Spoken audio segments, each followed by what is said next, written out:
అందరికీ నమస్కారం అండి. నా పేరు గంగా భవాని. నేను ఈరోజు చెప్పే 4 మంచి మాటల్లో పెరటి గుమ్మం పేద ముత్తైదు అనే విషయం గురించి చెప్పాలనుకుంటున్నాను. పెరటి గుమ్మాన్ని పేద ముత్తైదుతో ఎందుకు పోల్చారంటే, పూర్వకాలం ఈ మాట ఎక్కువ వినిపించేది. ఇప్పుడు అసలు ఎవరికీ తెలియదు కూడా. ఇప్పుడు మనం వీధి గుమ్మానికి జనరల్గా పండగలు వచ్చినా ఏమొచ్చినా నిండుగా మామిడాకులు కట్టి పూల దండలు కట్టి చాలా బాగా డెకరేషన్ చేస్తాం. ఏమండి, అలాగే గడపకి పసుపు రాసి ముగ్గులు పెట్టి చేస్తాం.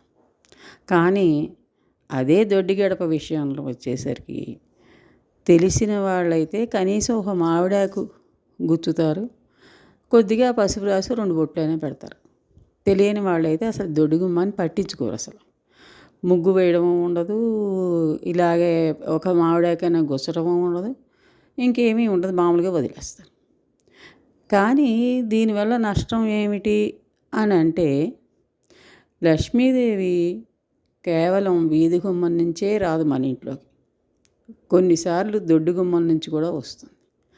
అలా దొడ్డు గుమ్మం నుంచి వచ్చే సందర్భంలో ఆవిడ గుమ్మానికి మామిడాకు కట్టుందా లేదా, లేదా గుమ్మంలో ముగ్గుందా లేదా, గడపకి పసుపు రాశారా లేదా అనేది గమనించి అవి లేకపోతే కనుక లక్ష్మీదేవి వెనక్కి తిరిగి వెళ్ళిపోతుంది అన్నమాట.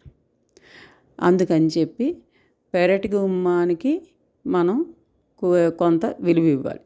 అదేవిధంగా పేద ముత్తైదంటే, ఇప్పుడు మన ఇంట్లో ఏవైనా ఫంక్షన్లు చిన్న చిన్న పేరెంటాలు చేసుకున్నప్పుడు అందరితో పాటు కొంతమందిని వాళ్ళని కూడా మనం పిలుస్తాం. అప్పుడు ఏం చేస్తామంటే, మన ఇంటికి ఎవరైతే మంచిగా ఉన్నవాళ్ళు ఇదైన వచ్చిన వాళ్ళకి మనం బాగా మాట్లాడతాము, వాళ్ళకి బాగా అని చేస్తాం అన్నమాట. కానీ కొన్నిసార్లు పొరపాటు వల్ల, మర్చిపోవడం వల్ల ఈ వచ్చిన పేద ముత్తైదుకి పసుపు కుంకుమ ఇవ్వకుండా ఊరికేనే మనం వాయనం ఇచ్చి పంపించేయడం అలాంటివి చేస్తాం అన్నమాట. అప్పుడు కూడా లక్ష్మీదేవి మన నుంచి వెళ్ళిపోతుంది.